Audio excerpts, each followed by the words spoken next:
கதை கதையாய் கதைக்கலாம் நிகழ்ச்சியில் உங்களுடன் கதைத்துக் கொண்டிருப்பது ராகவி. பொன்னியின் செல்வன் பாகம் 3, கொலைவாள், அதிகாரம் 17, திருநாரையூர் நம்பி.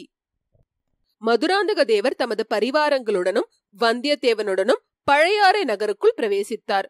ஆரியப்படை வீடு, பம்பை படை வீடு, புதுப்படை வீடு, மணப்படை வீடு முதலான வீரர்கள் வாழும் பகுதிகளின் வழியாக ஊர்வலம் சென்றது. பிறகு கடைவீதிகள், குடிமக்கள் வாழும் பகுதிகள், ஆலயங்கள், ஆலயங்களை சூழ்ந்திருந்த சன்னதி தெருக்கள் முதலியவற்றின் வழியாக சென்றது. ஆங்காங்கு ஒரு சிலர் வீட்டு வாசல்களில் நின்று பார்த்தார்கள். ஆனால் மக்களிடையே எவ்வித உற்சாகமும் இல்லை என்பதை வந்தியத்தேவன் கண்டான். முதன்முறை அவன் இந்நகருக்குள் வந்திருந்த போது நகரம் கோலாகலத்தில் மூழ்கியிருந்தது. இப்போது வீதிகள் ஜன சூன்யமாக இருந்தன. பழையாறை பாழடைந்த நகரமோ என்று சொல்லும்படி இருந்தது. மதுராந்தக தேவர் மீது பழையாறை மக்கள் அவ்வளவாக விசுவாசம் கொண்டிருக்கவில்லை என்பது வெட்ட வெளிச்சமாக தெரிந்தது. வந்தியத்தேவனுக்கு இது ஒரு விதத்தில் சௌகரியமா இருந்தது. தன் முகம் தெரிந்தவர்கள் யாரேனும் தன்னை பார்க்கும்படி நேரவும் அதனால் தொல்லை ஏற்படவும் இடமில்லை அல்லவா? இவர்கள் சோழ மன்னர்களின் புராதன அரண்மனை வீதியை நெருங்கிக் கொண்டிருந்த சமயத்தில் இன்னொரு பக்கமிருந்து பெரியதொரு ஊர்வலம் வந்து கொண்டிருந்ததை கண்டார்கள். அந்த ஊர்வலத்தின் மத்தியில் திறந்த பல்லக்கு ஒன்று வந்து கொண்டிருந்தது. அதில் இருந்தவர் யார் என்பது நன்கு தெரியவில்லையாயினும் யாரோ சிவனடியார் என்றும் இளம் பிராயத்தினர் என்றும் தோன்றியது. சிவகைக்கு முன்னும் பின்னும் ஜனக்கூட்டம் அதிகமாய் இருந்தது. கையில் தாளங்களை வைத்து இனிய ஜங்கார ஓசை எழுப்பிக் கொண்டு சிலர் பல்லக்கின் முன்னாலும் பின்னாலும் பாடிக்கொண்டு வந்தார்கள். இடையிடையே திருச்சிற்றம்பலம், ஹரஹர மகாதேவா என்ற கோஷங்களுடன் திருநாரையூர் நம்பி வாழ்க, பொல்லா பிள்ளையாரின் அருட்செல்வர் வாழ்க என்ற கோஷங்களும் எழுந்து வானை அளாவின. மதுராந்தகர் அந்த ஊர்வலத்தை அசூயை கொண்ட கண்களினாலேயே பார்த்தார். பக்கத்தில் இருந்த வீரனை பார்த்து ஏதோ கேட்டார். ஆம், பல்லக்கிலே வருகிறவர்கள் திருநாரையூர் நம்பி என்று அவன் மறுமொழி கூறினார். இருந்தாலும் என்ன தடபுடல், இந்த ஊரில் நம்மை யாரும் கேட்பாரை காணும்.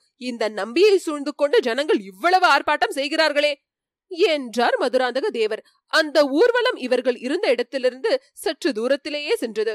ஆயினும் பல்லக்கின் அருகில் வந்தவர்களில் ஒருவர் முன்னொரு சமயம் கொள்ளிட நதியை படகில் தாண்டிய போது ஆழ்வார்க்கடியானோடு சண்டையிட்ட வீரசைவர் என்று வந்தியத்தேவனுக்கு தோன்றியது. மதுராந்தக தேவரும் அவருடைய பரிவாரங்களும் அரண்மனை வீதியை அடைந்து செம்பியன் மாதேவியின் மாளிகையை அடைந்தார்கள். அரண்மனை வாசலிலேயே பெரிய பிராட்டி நின்று கொண்டிருந்தார். யாரையோ வரவேற்பதற்கு ஆயத்தமாக அவர் காத்திருந்ததாக தோன்றியது. மதுராந்தகர் ரதத்திலிருந்து இறங்கி அன்னையின் அருகில் சென்று வணங்கினார். வணங்கிய மதுராந்தகரை உச்சி முகந்து அன்னை ஆசி கூறினார். மகனே, நல்ல தருணத்தில் நீ வந்துவிட்டாய். திருநாரையூர் நம்பி வந்து கொண்டிருக்கிறார். அவசியமானால் சற்று சிரம பரிகாரம் செய்து கொண்டு விரைவில் சபா மண்டபத்துக்கு வந்து சேர் என்று கூறினார். மதுராந்தகரின் முகம் பொலிவு இழந்ததை வந்தியத்தேவன் கவனித்துக் கொண்டான். பாவம், தம்மை வரவேற்பதற்காகவே பெரிய பிராட்டி அரண்மனை வாசலில் காத்திருந்ததாக மதுராந்தகர் எண்ணியிருந்தார் போலும். என்ன ஏமாற்றம்! பல்லக்கிலே பின்னால் ஊர்வலமாக வரும் சிவனடியாரை வரவேற்பதற்குத்தான் அவர் காத்திருந்தார் என்று தெரிந்ததும் மதுராந்தகருக்கு நாளைக்கு சோழ சிம்மாசனத்தில் ஏறலாம் என்று ஆசைப்பட்டுக் கொண்டிருப்பவருக்கு மிக்க ஏமாற்றமாய் இருப்பது இயல்புதானே. அரண்மனையில் மதுராந்தகருக்கு என்று ஒதுக்கப்பட்டிருந்த பகுதிக்கு எல்லாரும் சென்றார்கள்.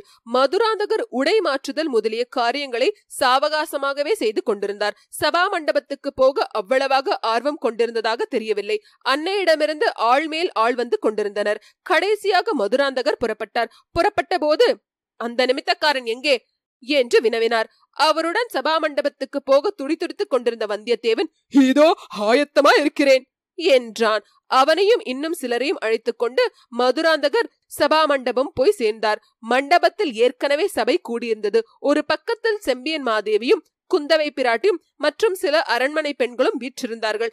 சபையில் நடுநாயகமாக போட்டிருந்த பீடத்தில் ஒரு வாலிபர் அமர்ந்திருந்தார். அவர் இளம் பிராயத்தவர், விபூதி ருத்ராட்சதாரி. அவருடைய திருமுகம் களையுடன் பொலிந்தது.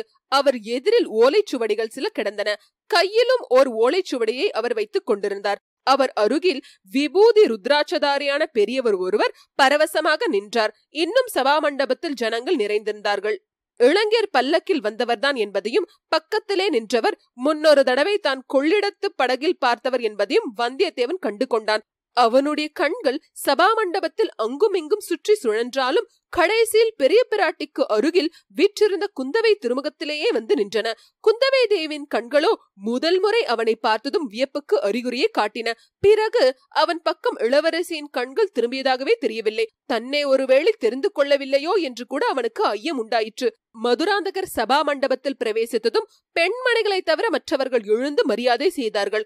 மதுராந்தகர் தம் பீடத்தில் அமர்ந்ததும் மற்றவர்களும் அவர்களுடைய இடத்தில் உட்கார்ந்தார்கள். செம்பியன் மாதேவி மதுராந்தகரை பார்த்து, குமாரா, இந்த இளம் நம்பி திருநாரையூரை சேர்ந்தவர்.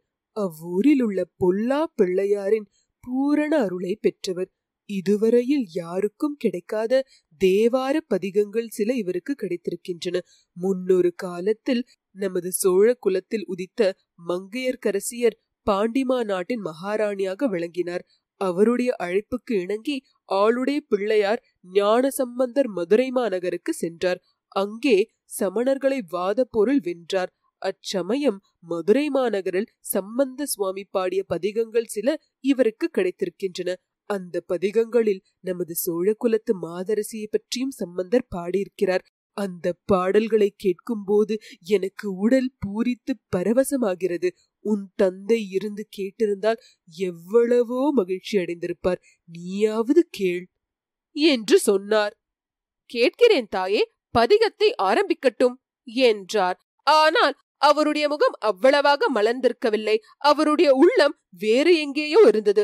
திருநீறு ருத்ராட்சம் அணிந்த சாதாரண சிறுவன் ஒருவனை பெரியதொரு பீடத்தில் நடுநாயகமாக அமர்த்தி தடபுடல் செய்வது அவருக்கு பிடிக்கவில்லை. அன்னையை திருப்தி செய்வதற்காக பொறுமையுடன் உட்கார்ந்திருந்தார். பொல்லா பிள்ளையார் அருள் பெற்ற திருநாரையூர் நம்பியாண்டார் நம்பி தம் கையிலிருந்த ஓலை சுவடியிலிருந்து படிக்க தொடங்கினார். ஞானசம்பந்தர் மதுரை மாநகரை பார்த்ததும், சிவபக்தி செல்வத்திற் சிறந்த மங்கையர்க்கரசியார் வாழும் பதியல்லவா இது என்று பாடிய பதிகங்களை முதலில் அவர் பாடினார். மங்கையர்க்கரசி வளவர் கொன் பாவை வரிவளை கை மடமானி பங்கைய செல்வி பாண்டி மாதேவி பணி செய்து நாடொரும் பரவ பொங்கழலுருவன் பூதநாயகனால் வேதமும் பொருள்களும் அருளி அங்கையர் கண்ணி தன்னோடும் அமர்ந்த ஆலவாயாவதும் இதுவே மண்ணெல்லாம் நீகழ மன்னனால் மன்னும் மணிமுடி சோழன்றன் மகளாம் பண்ணினீர் மொழியாள் பாண்டி மாதேவி பாங்கினார் பணி செய்து பரவ விண்ணுளோர் இருவர் கீழோடு மேலும் அளப்பரிதாம் வகை நின்ற அண்ணலாருமையோடு இன்புறுகின்ற ஆலவாயாவதும் இதுவே என்னும் பாடல்களை கேட்டபோது செம்பியன் மாதேவியின் கண்களிலிருந்து முத்து முத்தாக ஆனந்த கண்ணீர் சொரிந்தது. அத்தகைய மங்கையர்க்கரசியை பெற்ற குலத்தில் தாமும் வாழ்க்கைப்பட்டு மகாராணியாக வாழ்ந்திருக்க கொடுத்து வைத்திருந்த பூர்வ ஜென்ம பாக்கியத்தை எண்ணி எண்ணி மனம் பூரித்து மகிழ்ந்தார். மதுராந்தகருக்கோ மேற்கூறிய பாடல்களில் மண்ணெல்லாம் நிகழ மண்ணால மண்ணும் முடிசோழன் என்னும் வரி மட்டுமே மனத்தில் பதிந்தது. அத்தகைய புராதான பெருமை வாய்ந்த சோழர் குலத்து மணிமகுடம் தன் சிரசை அலங்கரிக்க வேண்டியிருக்க இன்னொருவர் அதை அபகரித்துக் கொண்டிருப்பதை நினைத்தபோது அவருக்கு ஆத்திரம் உண்டாயிற்று.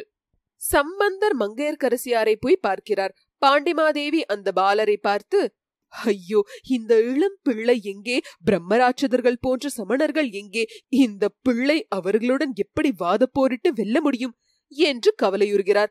அதை அறிந்த சம்பந்தர் பாண்டிமாதேவியை பார்த்து சொல்லுகிறார், மானி நேர் வேழி மாதராய் வழுதிக்கு மாபெரும் தேவி கீழ் பானல் வாயொரு பாலனீங்கிவன் என்ற நீ பரிவேதிடேல் ஆனை மாமலை அதியாய இடங்களிற் பல அல்லல் சேர் இனங்கற் கிளியினலின் திரு ஆலவாயரன் நிற்கவே ஆலவாயரன் நிற்கவே என்ற பதிகத்தை திருநாரையூர் நம்பியாண்டார் நம்பி பாடியபோது செம்பியன் மாதேவி தம்மையே மங்கையர்க்கரசியாகவும் பதிகம் பாடிய நம்பியையே ஞான சம்பந்தராகவும் பாவனை செய்து கொண்டு இந்த உலக நினைவையே மறந்து மனம் பூரித்தார். மதுராந்தக தேவரோ, ஹாம், நான் இளம் பிராயத்து சிறு பிள்ளைத்தான்.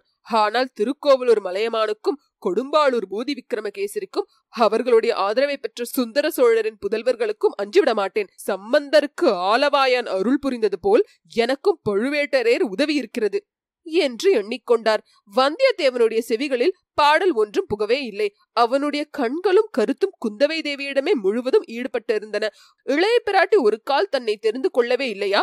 தெரிந்து கொண்டும் பாராமுகமா? அல்லது தன்னிடம் ஒப்புவித்த காரியத்தை நிறைவேற்றிவிட்டு வந்து உடனே சொல்லவில்லை என்று கோபமா என்று இப்படி அவன் மனம் சிந்தித்துக் கொண்டிருந்தது. அத்துடன் இளைய பிராட்டியை தனிமேல் எப்படி சந்திப்பது, சந்தித்து செய்தியை எப்படி சொல்லுவது என்றும் அவன் யோசனை செய்து கொண்டிருந்தான். பாடல்கள் முடிவடைந்ததும் செம்பியன் மாதேவி நம்பி ஆண்டாருடன் வந்திருந்த பெரியவரை பார்த்து, ஐயா, இந்த இளம் பிள்ளையை பார்த்தால் ஞான சம்பந்தரை மீண்டும் அவதரித்தது போல் தோன்றுகிறது. இவரை அழைத்து கொண்டு தமிழகமெங்கும் ஊரூராக செல்லுங்கள். அங்கங்கே கிடைக்கும் தெய்வீகமான தேவார பதிகங்களை சேர்த்து கொண்டு வாருங்கள்.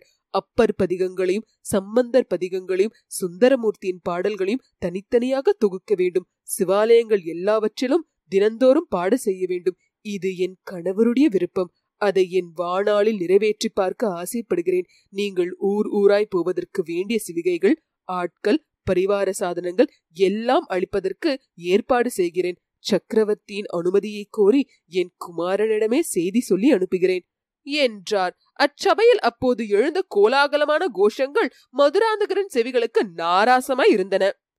இத்துடன் அதிகாரம் 17 முற்றிற்று.